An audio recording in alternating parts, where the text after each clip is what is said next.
الكريم وعلى آله وصحبه ومن تبع سنته إلى يوم الدين. Assalamu alaikum wa rahmatullahi wa barakatuh. We'd like to welcome you all here today, ladies and gentlemen, honoured guests and viewers of various satellite channels, to this, the 12th Ramadan Forum, with the slogan this year of loyalty and belonging. And this year, we're coming to you for the first time here in Dubai World Trade Center. And now I will introduce you to today's speaker, Dr. Zakir Naik. A medical doctor by professional training, Dr. Zakir Naik is renowned as a dynamic international orator on Islam and comparative religion. Dr. Zakir Naik is the president of the Islamic Research Foundation in Mumbai. He is popular for his critical analysis and convincing answers to the challenging questions posed by audiences after his public talks.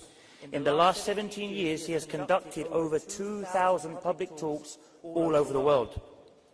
Dr. Zakir Naik appears regularly on many international TV channels in more than 200 countries of the world. He is regularly invited for TV and radio interviews. More than 100 of his talks are available on DVDs and VCDs, and he has authored many books on Islam and comparative religion. He launched Peace TV English in January 2006, which is the largest watched Islamic as well as any religious satellite channel in the world. And with that, I hand over and invite Dr. Zakir Naik to the stage for his talk.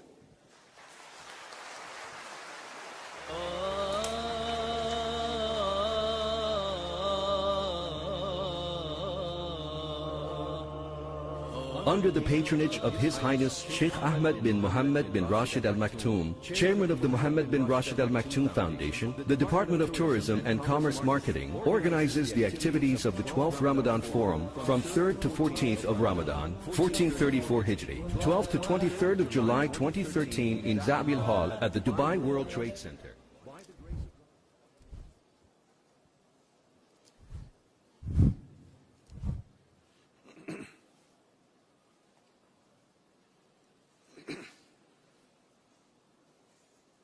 Alhamdulillah. Wassalatu wassalam ala Rasulillah wa ala alihi wa sahbihi ajmain. Amma ba'd. A'udhu billahi minash shaitanir rajim. Bismillahir rahmanir rahim. Awalam yaral lazina kafaru anna samawati wal arda kanat ratkan fataknahuma wajalna minal ma'i kulla shay'in hai afala yu'minun rabbi shrah li sadri wa yassir li amri wa halul 'uqdatam min lisani yafqahu qawli. My respected elders and my brothers and sisters, I welcome all of you with the Islamic greetings. Assalamu alaikum wa rahmatullahi wa barakatuh. May peace, mercy and blessings of Allah subhanahu wa ta'ala be on all of you. It's an honor and a pleasure for me to be invited for the second time in the Ramadan Forum organized by the Government of Tourism Dubai under the patronage of Sheikh Ahmed bin Mohammed bin Rashid Al Maktoum. And it's a pleasure for me always to keep on coming to the city of Dubai. The city of Dubai has become like my second home. The topic of this evening's talk of mine is Quran and modern science, compatible or incompatible. The glorious Quran is the last and final revelation of Allah subhanahu wa ta'ala, which was revealed to the last and final messenger prophet Muhammad, peace be upon him. For any book to claim that it is a message from Almighty God, for any book to claim that it is the word or revelation from Allah subhanahu wa ta'ala, it should pass the test of time. In the olden ages, it was the age of miracles. And the glorious Quran is the miracle of miracles. Later on came the age of literature and poetry. Muslim and non-Muslim Arabic scholars alike, they acclaim the glorious Quran to be the best Arabic literature available on the face of the earth. And Allah subhanahu wa ta'ala gives a challenge in the Quran, in Surah Baqarah, chapter number 2, verse number 23 and 24, which says, وَإِن كُنْتُمْ فِي رَيْبٍ مِّمَّا نَزَّلْنَا عَنْ عَبْدِنَا. And if you are in doubt as what we have produced to our servant from time to time, فَأْتُوا بِسُورَةٍ مِّن مِّثْلِهِ, produce a surah somewhat similar to it. وَادْعُوا شُهَدَاءَكُم مِّن دُونِ اللَّهِ إِن كُنتُمْ صَادِقِينَ, and call forth your helpers and protectors if they are enemies besides Allah, but if your doubts are true. فَإِن لَّمْ تَفْعَلُوا, but if you cannot, وَلَن تَفْعَلُوا, and of a surety cannot, فَاتَّقُوا النَّارَ الَّتِي وَقُودُهَا النَّاسُ وَالْحِجَارَةُ وَأُعِدَّتْ لِلْكَافِرِينَ, then prepare for the fire whose fuel is men and stones, for those who reject faith. This is a challenge given in the glorious Quran to the whole of humankind to try and produce a single surah somewhat similar to any of the surah of the glorious Quran. No one has been able to do it, and no one will be able to do it. This is the standing challenge. That is the reason the glorious Quran is the best Arabic literature available on the face of the earth. But today, if a religious book in a very poetic fashion says that the world is flat, will a modern man believe in it? And the answer is no. Because today is not the age of literature and poetry. Today is the age of science and technology. So let us analyze today whether the glorious Quran is compatible or incompatible with modern science. According to the famous physicist and the Nobel Prize winner, Albert Einstein, he said that science without religion is lame, and religion without science is blind. Let me repeat the statement of Albert Einstein, the famous physicist and Nobel Prize winner. He said that science without religion is lame, and religion without science is blind. Let me remind you that the glorious Quran is not a book of science, S-C-I-E-N-C-E, but it's a book of signs, S-I-G-N-S. It's a book of ayats. And there are more than 6,000 ayats, more than 6,000 signs in the glorious Quran, out of which more than 1,000 speak about science. As far as my talk today is concerned, I will only be speaking about scientific facts which have been established. I will not be speaking about scientific theories and hypotheses, which all of us know very well, that many a times these theories and hypotheses, they take U-turn. In the field of astronomy, there were a couple of scientists who described about 40 years back how did the universe come into existence. And this they called as the Big Bang. And they said that initially our whole universe was one primary nebula. Then there was a secondary separation to the Big Bang, which gave rise to galaxies, gave rise to stars, sun, moon, and the planet on which we live. This they called as the Big Bang. What they discovered about 40 years back is already mentioned in the Quran 14 years ago. And I started my talk by quoting a verse of the glorious Quran from Surah Anbiya, chapter number 21, verse number 30, which says, "Avalam yaral lazina kafaru." Do not the unbelievers see anna samawati wal arda kanat ratkan fastaqnahuma, that the heaven and the earth were joined together and we clove them asunder.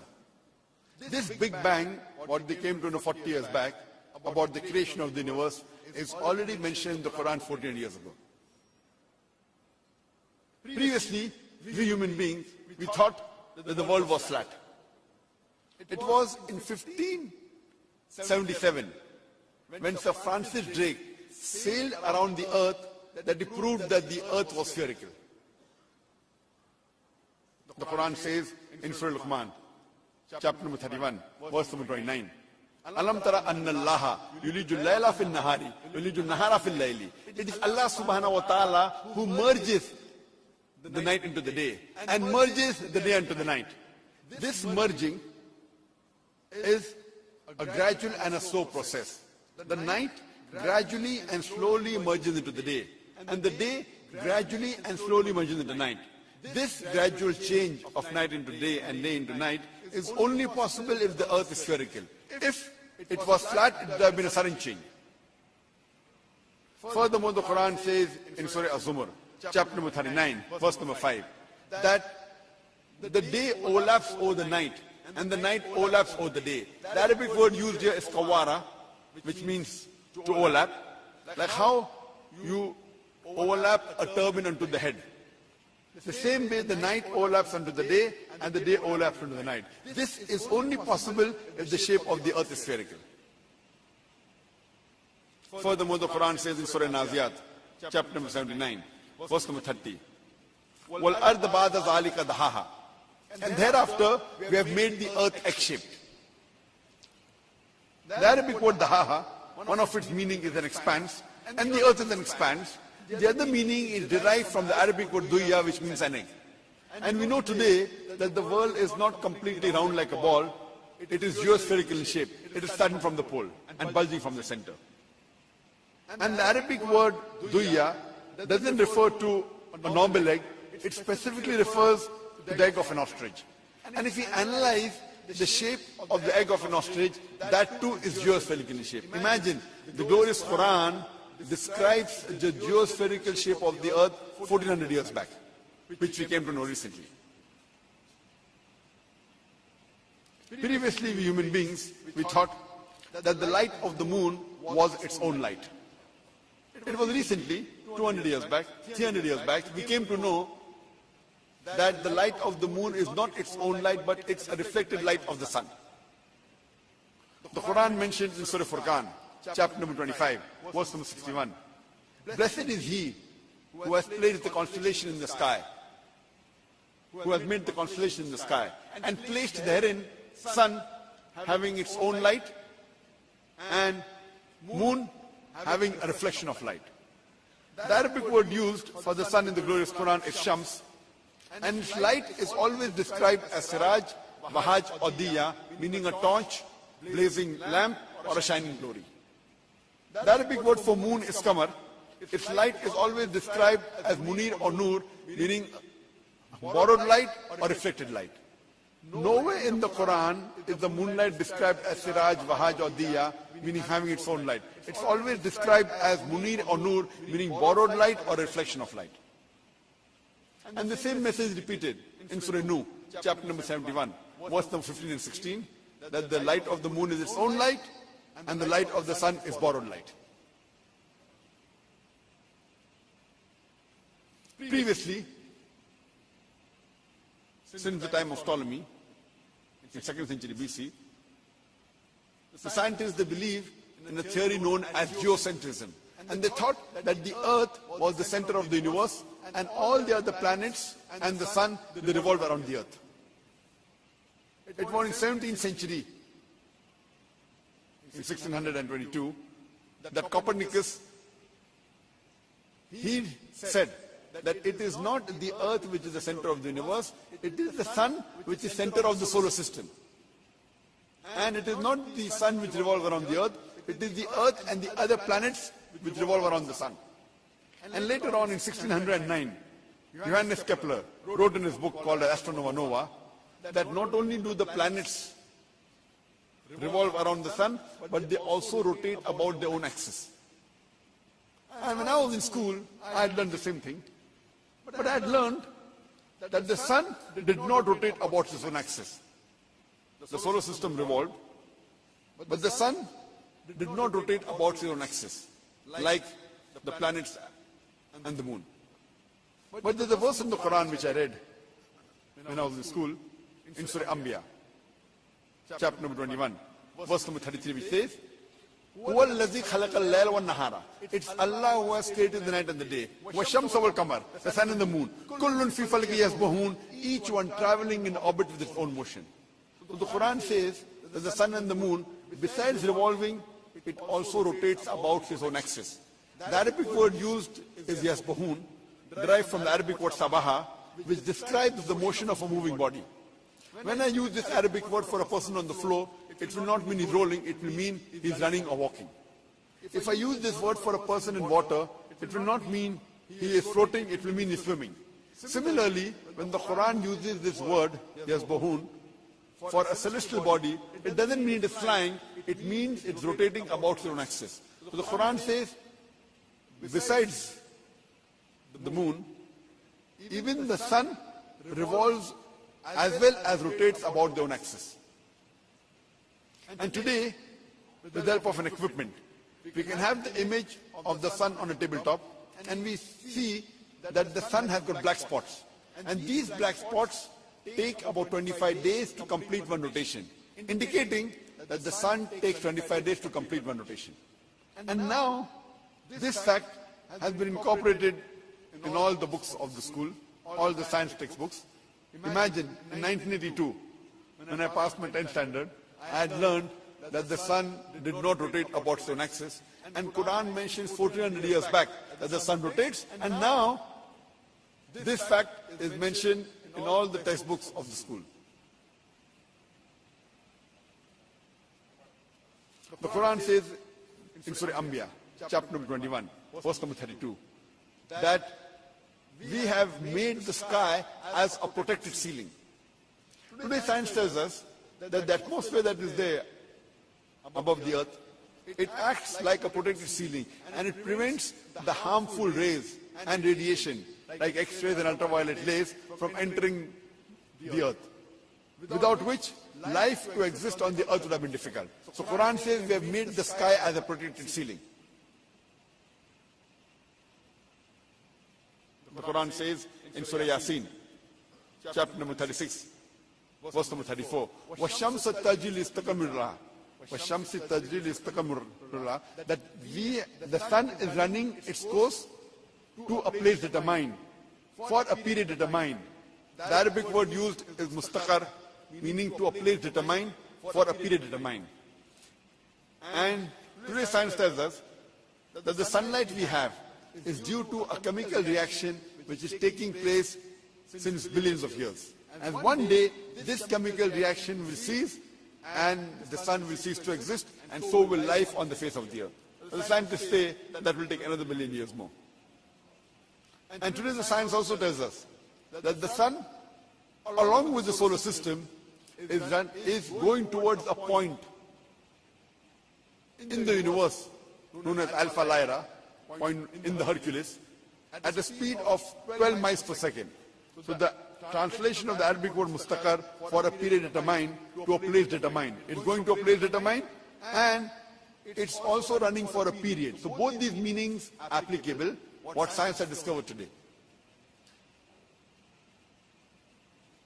When I was in school, I had learned that there are three states of matter: solid, liquid, and gas. And I had learned that time that the space outside the organized astronomical places, it was vacuum. Outside the organized astronomical, the space was called a vacuum. Today, after science has developed and advanced, we have come to know that there are interstellar matter that is present in between the organized astronomical systems. And this, today science calls as plasma, and which today science calls it as the fourth state of matter. And Quran says in Surah Furqan, chapter number 25, verse number 59, it is Allah subhanahu wa ta'ala who has created the heaven and the earth and everything in between. The Quran says Allah has created even things in between the heavens and the earth, which science previously considered as vacuum. But Quran says He has created things in between also, and today science has discovered, and it calls these interstellar matter as plasma.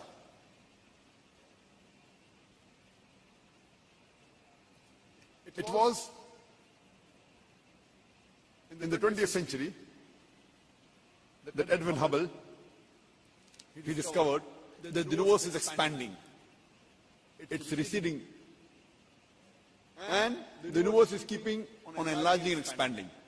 And Quran says in Surah Dariyat, chapter number 51, verse number 47, that we have created the vastness of space. The Arabic word is mu'suna, meaning the expanding, meaning the vast universe.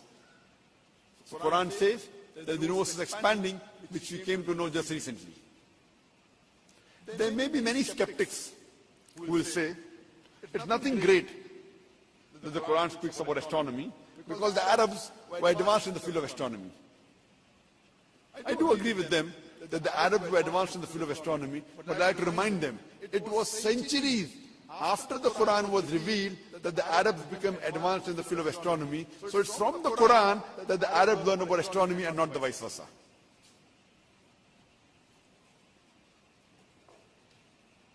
In the field of physics, there's a very famous theory called as theory of atomism, which was propounded by the Greeks, especially by a person by the name of Democritus.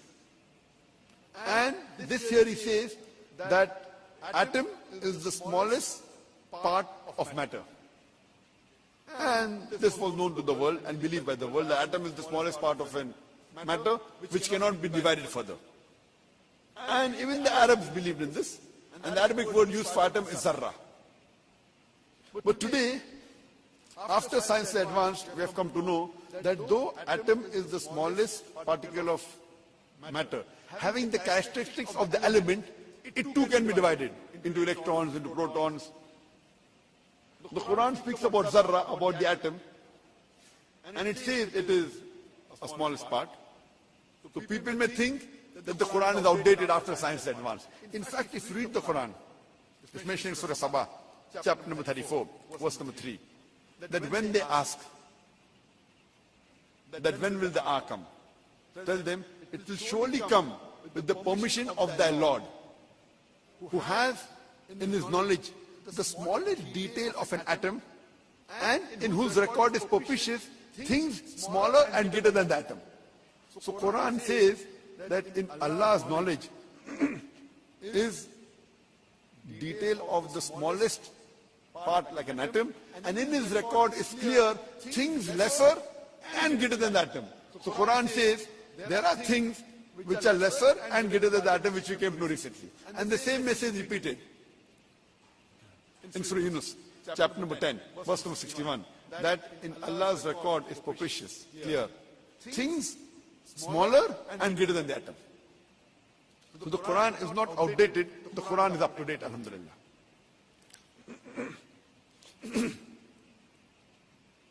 In the field of hydrology,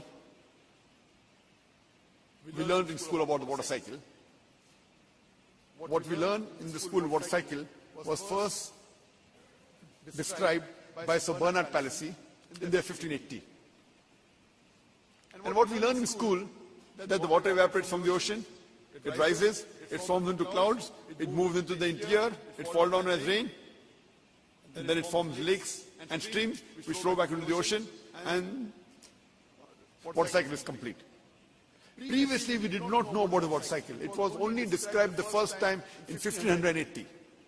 Previously, in 7th century, Tales of Meletus, he said that it is the spray of the ocean, which is picked up by the winds, which fall into the interior as rainwater. We did not know from where did the underground water come. People thought it was the pressure of the winds that was put on the ocean, which forced the water into the interior. And people thought there was a secret passage which flowed back into the ocean. At the time of Plato, it was called as Tartarus. This was believed till as late as 17th century, even by scientists like Descartes. And Aristotle, his theory was that the mountain caverns, it stored water which fed to springs. Today we come to know that the underground water is due to the seepage of the rainwater in cracks in the ground, which we came to know recently. Quran mentions in Surah Furqan, and Quran also mentions in Surah Az-Zumur, chapter number 39, verse number 21, that seest thou not, it is Allah subhanahu wa ta'ala who sends down water from the sky and leads it in cracks in ground and causes sown field of varying colors to grow. The Quran says that the underground water is due to the seepage of the rainwater in cracks, which we came to know recently. Quran says in Surah Rum, chapter number 30, verse number 24, that it is Allah who sends down water from the sky and causes and gives life to the dead, gives life to the earth after it is dead. Quran says in Surah Mu'minun, chapter number 23, verse number 18, that it is Allah who sends the water from the sky, and is able to store the water, and is even able to drain it. Allah says in Surah Hijr, chapter number 15, verse number 22, that we cause fecundating winds. The Arabic word used is lawaki, coming from the word lakaha, which means to fecundate. And today science tells us that the clouds, when they gather, the pollen that's picked up by the air, they act as, they go into the clouds, and because of which you find that the rainwater comes. And the rainwater is also due to the joining of the clouds. So these two processes is the reason how the water comes from the sky. The Quran says in Surah Rum, chapter number 30, verse number 48, that, is the microphone ready? Can I use it?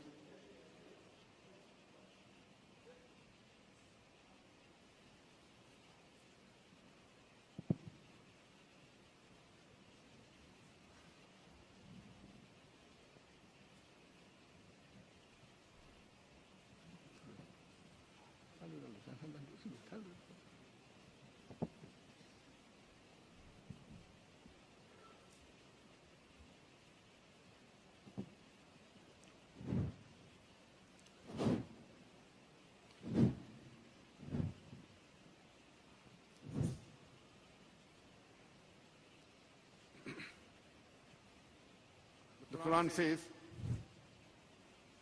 Quran says in Surah Rum, can you increase the volume of it? The Quran says in Surah Rum, chapter number 30, verse number 48, that the clouds join together, they move into the interior, they fall down as rain, and the water cycle is replenished. The Quran speaks about, I think I'll just change my position there, it'll be better.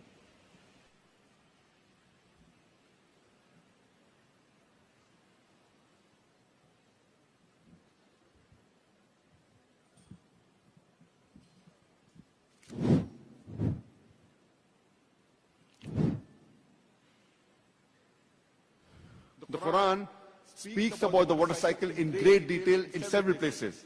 The Quran says in Surah Araf, chapter number 7, verse 57. In Surah Rod, chapter number 13, verse number 17. In Surah Furqan, chapter number 25, verse number 40 to 49. In Surah Fatir, chapter number 35, verse number 9. In Surah Yasin, chapter number 36, verse number 34. The Quran speaks of water cycle in Surah Qaf, chapter number 50, verse number 8 and 9.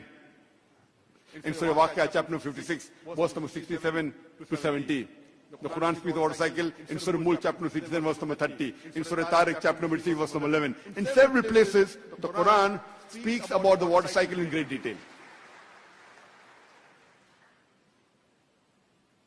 In the field of oceanology, the Quran says in Surah Furqan, chapter number 25, verse number 53, that it is Allah subhanahu wa ta'ala who lets free two bodies of flowing water, one sweet and palatable, the other salt and bitter.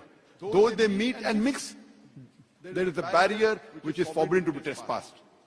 The Quran says in Surah Rahman, chapter number 55, verse number 19 and 20, Marajal Bahrani al-Taqyan, that it is Allah subhanahu wa ta'ala who has let free two bodies of flowing water. Though they meet and mix, there is a barrier which is forbidden to be trespassed. Previously, the commentators of the Quran, they could not understand what does the Quran mean by saying that the two types of water, salt and sweet, they meet and they mix, but there is a barrier which is forbidden to be trespassed. It is contradicting. Today, after science advance, we have come to know that whenever one type of water flows into the other type of water, it loses its constituents and gets homogenized into the water it flows. This slanting barrier, which the Quran refers to as barzakh, today science tells as the transitional homogenizing area. So today science says that whenever one type of water flows into the other type of water, it loses its constituents and gets homogenized into the water it flows. So both these water, though they meet and they mix, they are distinct. Even the temperature between these two water differs. One is sweet and the other is salty. And this phenomena can be seen very well. If you go to Egypt, when river Nile flows into the Mediterranean Sea, and in South Africa, in the Cape Point, in the southernmost tip in Cape Town, where we see even the colors between these two waters differ. And the best example is the Gulf Stream, which starts from the Gulf of Mexico, flows for thousands of miles, and both the waters are distinct. And if you're traveling in a boat and pick up water from one side and pick up water from the other side, one of the water is sweet, the other is salty.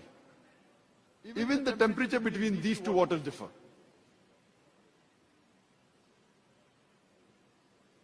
In the field of hydrology, the Quran says in Surah Nur, chapter number 24, verse number 40, that the unbeliever's state is like the depths of the darkness in the dark sea. The state of the unbeliever's mind is like the depths of darkness in a vast deep ocean. Waves topped with waves, topped with dark clouds. When a man stretches his hand, he can hardly see it. For to whom Allah gives no light reaches him. This verse of the Quran of Surah Nur, chapter number 24, verse number 40, was shown to Prophet Durga Rao. And he was asked to give his comments. And he was shocked. He said, how could this verse, which was revealed 1400 years ago, could mention such scientific facts which you came to recently? Previously, we human beings, we did not know that the depths of the ocean were dark. Because a human being cannot go unaided underwater more than 20 to 30 meters. And even with aid, it cannot go more than 200 meters, a human being. Only in 1900, when submarines were created and discovered, when they went underwater, they came to know that the depth of the ocean was dark. And even the fish, for them to see, they carry their own light. And how is this darkness? Prophet Durga Rao says, this darkness is for two main reasons. The first is, whenever light enters into the water, there is refraction of light. And the light rays are absorbed in layers. And we learned in school that the light contains of 7 colors. That is Vibgyor, violet, indigo, blue, green, yellow, orange and red. So when light enters the water, the first 15 to 20 meter, it absorbs the red color. That's the reason if a man dives underwater, more than 25 meters, and if he bleeds, he will not be able to see the red color of his blood, because red color does not reach that part of the ocean. From 30 to 50 meters, the orange color is absorbed. From 50 to 100 meters, the yellow color is absorbed. From 100 to 200 meters, green color is absorbed. And beyond 200 meters, the blue color is absorbed. And violet and indigo is much above that. And if you go underwater more than 1,000 meters, it's completely dark. This was discovered only after science is advanced. This is the first reason of the darkness in the depths of the ocean. The second reason is that when sunlight is before reaching the earth, many a times it's obstructed by the clouds. And you find that there's a dark patch below the cloud. The light is absorbed by the clouds. Those light rays which are not absorbed by the clouds, it reaches the ocean. And many a times by the superficial waves on the top, it is reflected. The light is reflected and you see a shiny color on the ocean. The light is reflected. That light which is not reflected, it enters the ocean and is absorbed in layers. So these are the major reasons. But the Quranic verse says that the state of the mind of an unbeliever is like the depths of ocean. Waves topped with waves, topped with dark clouds. We knew very well that the waves that we see above on the ocean or on the sea, we see it. But science recently discovered that besides the waves on top, there are even internal waves. This internal waves, it separates the ocean into two parts, the superficial part and the deep part. The superficial part is warm and lit up, and the deep part is dark and it is cold. So the Quran says, wave topped with waves, topped with dark clouds. And if a man stretches his hand, he cannot see it. For whom Allah gives no light reaches. Prophet Durga Rao said that this information which is mentioned in the Quran cannot be written by human being. This book, the glorious Quran, has to be a divine revelation.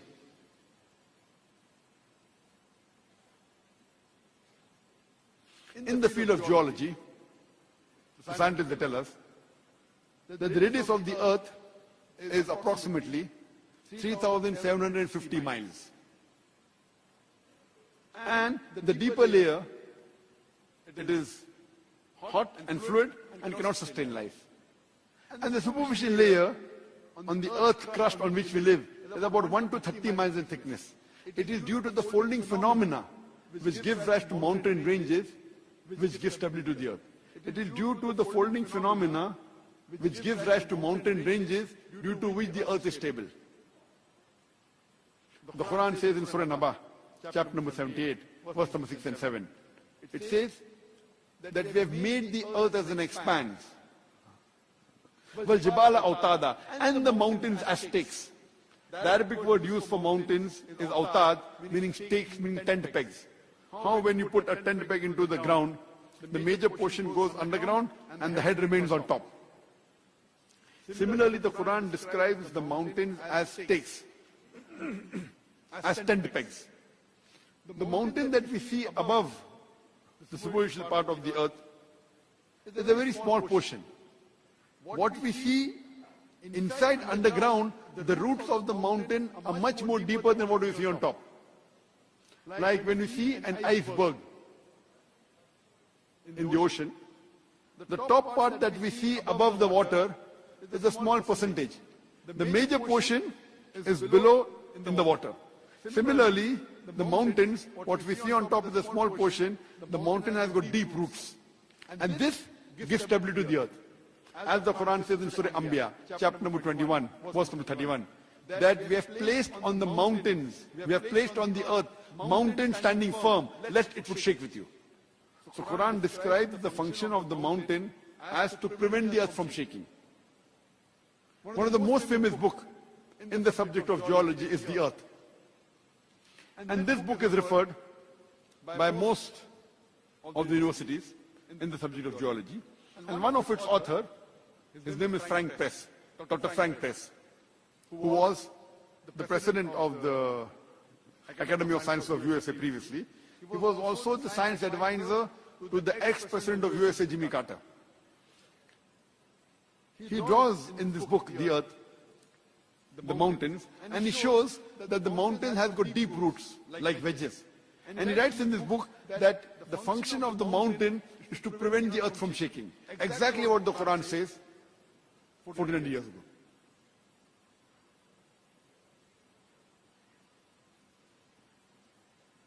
In the field of biology,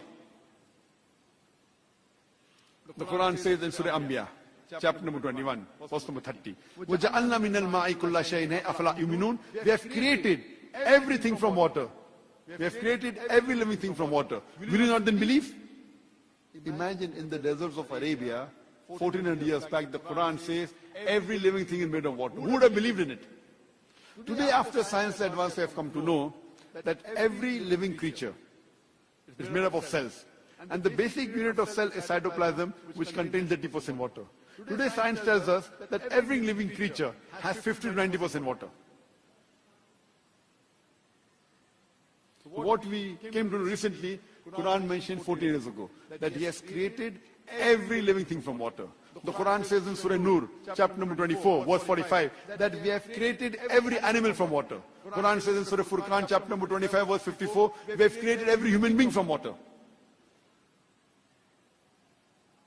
In the field of botany, previously we thought that, like the human beings, the plants did not have sexes. It's recently we have come to 100 years back, 200 years back, 300 years back, that even the plants have got sexes, male and female.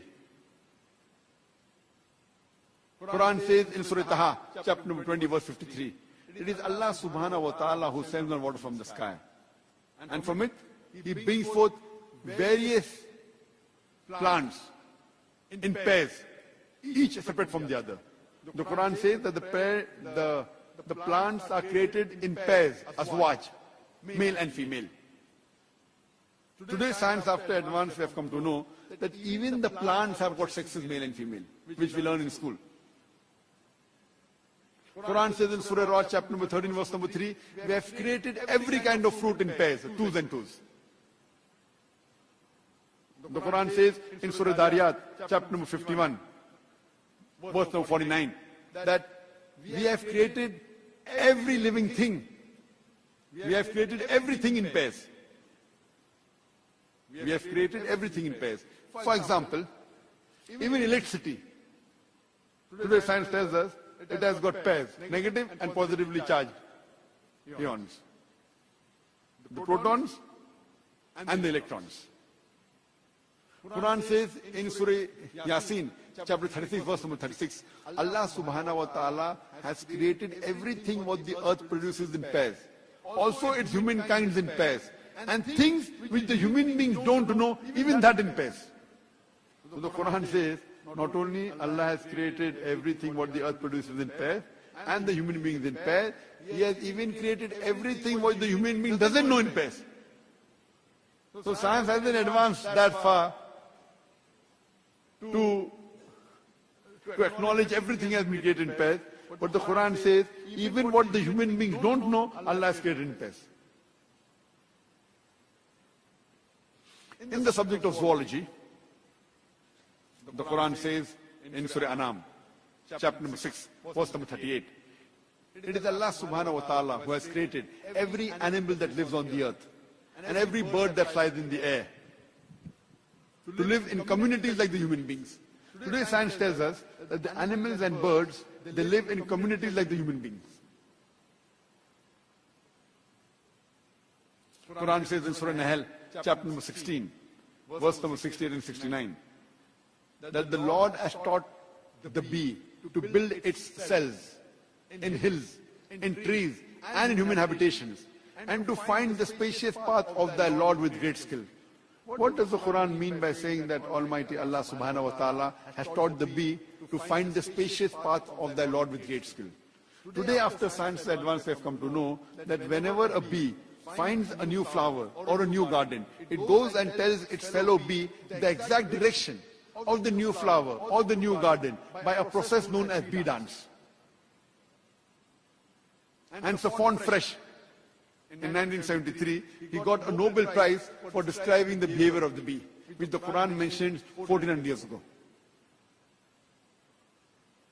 Further, in Surah Nahl, chapter number 16, verse number 68 and 69, the gender used for the female bee is fasluki or kuli, meaning a female gender. The Quran says the worker bees are female bees. Previously we thought it was the male bees which were the worker bee. No wonder Shakespeare, in his play Henry IV, he says that the soldiers, the male bees, the soldiers, they go out and they report to the king. But today science tells us it is not the male bee which are the worker bee, it is the female bees which are the worker bee, and they don't report to the king, they report to the queen. Imagine. Quran even mentions the gender of the bee as being a female. Quran says in Surah Ankabut, chapter number 29, verse number 41, that as to those who take for protectors anyone besides Allah subhanahu wa ta'ala, they build for themselves houses like that of the spider. For verily, the house of the spider is fragile and flimsy. Besides Quran saying that anyone who takes for protection, anyone besides Allah subhanahu wa ta'ala, they build for themselves houses like that of the spider, besides being the physical nature of the web as we know, it is very flimsy, it is fragile. Today science tells us that even the family relationships in the spider is not correct. Many a times, the female spider kills the male spider, and she is called as the black widow. So Quran not only describes the physical nature of the house built by the spider as being flimsy, it even talks about the family relationship as being weak. Quran says in Surah Namal, chapter number 27, verse number 17 and 18, that when Solomon, before Solomon marshaled his army of birds, men, jinns, and when they approached a lowly valley of ants, one of the ants said, "O ye ants, get into the human habitations, lest Solomon and his army will trample you beneath the feet."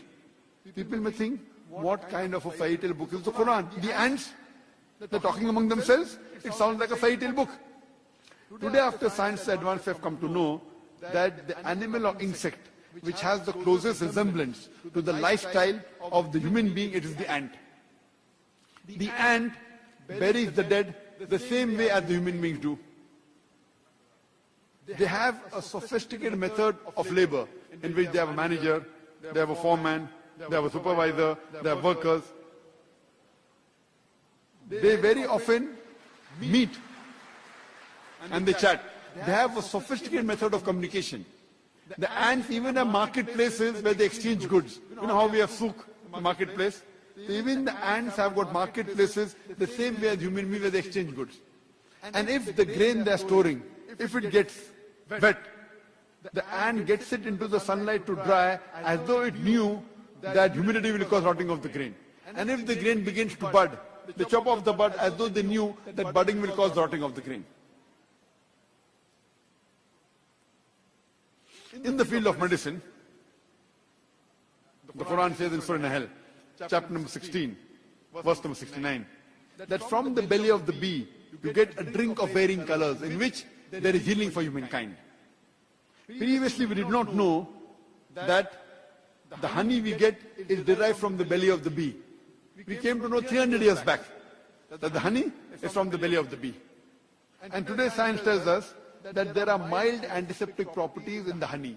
No wonder the Russian soldiers in World War II, they used honey to cover up their wound, which due to the density, the fungus and bacteria was prevented to grow in the wound. It prevented the absorption of water, and the healing was done with leaving of very little scar tissue. And if honey obtained from a plant is given to a person who has allergy to that plant, that person starts developing resistance to the allergy. So Quran mentions in the honey there is healing for humankind, which we have came to know recently. In the field of physiology, it was 600 years after the Quran was revealed that Ibn Nafis, he described the blood circulation. And 400 years later, that is 1000 years after the Quran was revealed, William Harvey made it famous to the world. In school, we learn about William Harvey. He described the blood circulation. We hardly hear about Ibn Nafis. It was Ibn Nafis, 400 years before William Harvey, who discovered and described the blood circulation. William Harvey made it famous to the Western world. In short, the food that we eat, it enters the stomach. From the stomach, it goes into the intestine. From the intestine, the food constituents enters into the bloodstream. And via the bloodstream, it goes to the various different organs of the body, including the mammary gland, which is responsible for the production of milk.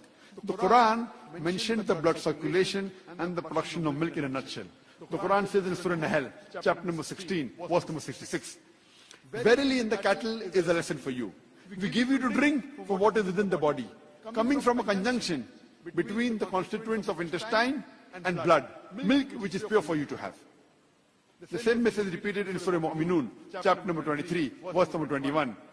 Verily in the cattle is a lesson for you. We give you to drink from what is within the body, milk which is pure for you to have.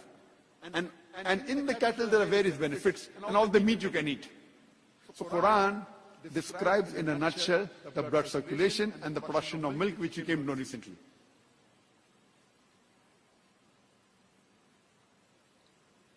In the subject of embryology,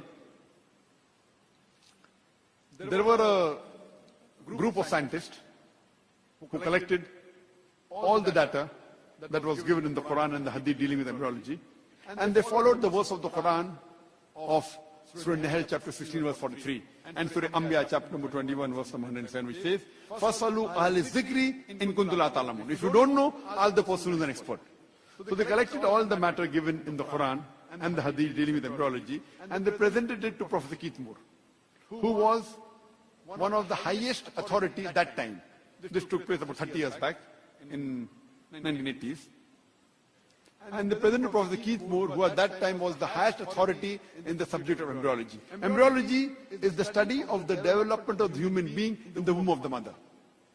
Professor Keith Moore was the head of the Department of Anatomy in the University of Toronto in Canada. When he read all the translation of the Quranic verses and the hadith dealing with embryology, he said that most of the things mentioned in the Quran are 100% matching with modern discovery in embryology. But there are some things which I cannot say is right. Neither can I say it is wrong because I myself don't know about it. And two such verses of the Quran were the first two verses of the Quran to be revealed of Surah Iqra, chapter number 96, or Surah Alaq, chapter 96, verse number 1 and 2, which says, Iqra bismi rabbikal ladzi khalaq, khalaqal insana min alaq. Read, recite, or proclaim in the name of the Lord who has created, who created the human being from something which clings a leech-like substance. So Prophet Keithmore said, I do not know whether a human being in the initial stages looks like a leech or not. So he went in a laboratory, and under a very powerful microscope, he observed the early stages of the embryo, and he was astonished at the striking resemblance. He took a photograph of a leech and observed the early stage of an embryo and was astonished at the striking resemblance. And he said, there were about 80 questions asked to him. He said that if you would have asked me these questions 30 years before, that is about 65 years back, I would not be able to answer more than 50% because embryology is a branch of medicine which has developed recently. And he said that the new thing that he learned from the verses of the Quran and from the Hadith, incorporated in his book, The Developing Human. In his third edition, he wrote a book called Developing Human. In the third edition, in 1982, after incorporating the new information he got from the Quran and the Hadith, he got an award for the best medical book written by a single author in the world that time. And this book was translated into various different languages of the world. The Quran says in Surah Tariq, chapter number 86, verse number 5 to 6 and 7. Quran says, does not man think from what is created? He is created from a drop emitted from a space between the backbone and the ribs. What does the Quran mean by saying human beings have been created from a drop which is emitted between a space between the backbone and the ribs? Today, after science advance, we have come to know that the genital organs in the adults, in the male and the female, they originate from a space between the backbone and the 11th and 12th rib. Exactly the same space where the kidney is present. And in the male, the genital organs, they descend before the human being is born. In the male, it descends down, and through the inguinal canal, it goes into the testicles. Inguinal canal, through the scrotum, it goes into the scrotum. The testicles descend down. And in the female, the ovaries descend to the true pelvis. But even after these organs have been descended, yet they receive the blood supply from the same space, through the abdominal aorta, that is the backbone and the ribs. Even the nerve supply comes from the same space. Even the lymphatic drainage and the venous return goes to the same space where the kidney is present, between the backbone and 11th and 12th rib. So that's what the Quran says. The human beings have been created from a drop emitted from a space between the backbone and the ribs. The Quran says in Surah Mu'minun, chapter number 23, verse number 12, and Surah Hajj, chapter number 22, verse number 5, that we have created the human being from a nutfa. A nutfa in Arabic means a minute quantity of liquid, a very small trickle. Today science tells us that in a normal emission, there are 3 million sperms that are emitted in one emission. Only one is sufficient to fertilize the ova. One. This the Quran refers to as nutfa, a minute quantity of liquid. The Quran also says in Surah Sajda, chapter number 32, verse number 8, we have created the human being from a sulala. Sulala means the best part of the whole. The Quran says, out of the approximately, on average, 3 million sperms that are emitted in one emission, only one is required to fertilize the ova. This one out of 3 million, the Quran refers to as sulala, the best part of the whole. So one spermatozoa is sufficient to fertilize the ovum. The Quran further says in Surah Insan, chapter number 72, chapter number 75, verse number chapter 76, verse number 2, that we have created the human being from nutfatin amshaj, a minute quantity of mingled fluid. Nutfatin amshaj, a minute quantity of mingled fluid. And today science tells us that both the ovum and the sperm, the female and the male fluid is required for the production of the human beings, which forms into the zygote. And today science tells us that there are other fluid or seminal fluid and prostatic gland which are also responsible, which can be also included in this mingled quantity of liquid. In the field of genetics, today we have come to know that the sex in the child is determined by the 23rd pair of chromosomes. The 23 pair of chromosomes in a human being, if the 23rd pair of chromosome, if it is XX, it's a female. If it is XY, then it's a male. And today science tells us it is the male which is responsible for deciphering the sex of the child. If in the male, the sperm has X and Y. If the X take part in fertilization, then a female is born. If the Y takes part, then a male is born. And Quran says this in Surah Najm, chapter 53, verse 46, that we have created the human beings into male and female from a minute quantity of liquid gushing forth from a male. The Arabic word is tumna, gushing forth from a male. So the Quran says it is the male fluid which is responsible for the sex of the child. Further is mentioned in the Quran in Surah Insan, Surah Qiyamah, chapter number 75, verse number 36, 37, 38, 39. That we have made the human beings from a minute quantity of liquid, from alaqa, and made it into a mudka, then gave it sex, male and female, from a minute quantity of sperm. The Arabic word is min man yumna, minute quantity of sperm. So Quran says it is the sperm which is responsible for deciphering the sex of the child.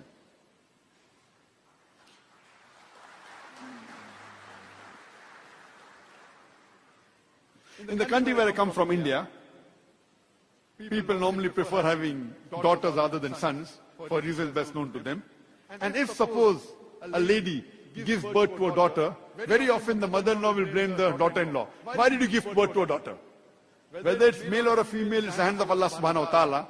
But according to the Quran and according to science, it says it is the male fluid, it is the male which is responsible for deciphering sex of the child. So if the mother-in-law has to blame anyone, she should blame the son, not the daughter-in-law.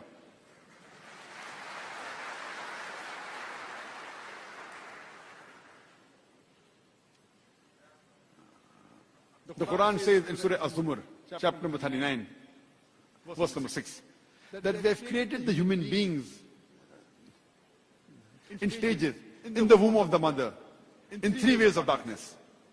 When Prophet Keith Moore was given this verse of the Quran, what does the Quran mean? That we have created the human beings in stages, in the womb of the mother, in 3 ways of darkness. So Prophet Keith Moore said that these 3 ways of darkness refers to the anterior abdominal wall, it refers to the uterine wall, and the amniochorionic membrane. So these 3 ways of darkness is mentioned in the Quran. Furthermore, the Quran describes the various embryological stages in great detail. In Surah Mu'minun, chapter number 23, verse number 12 to 14.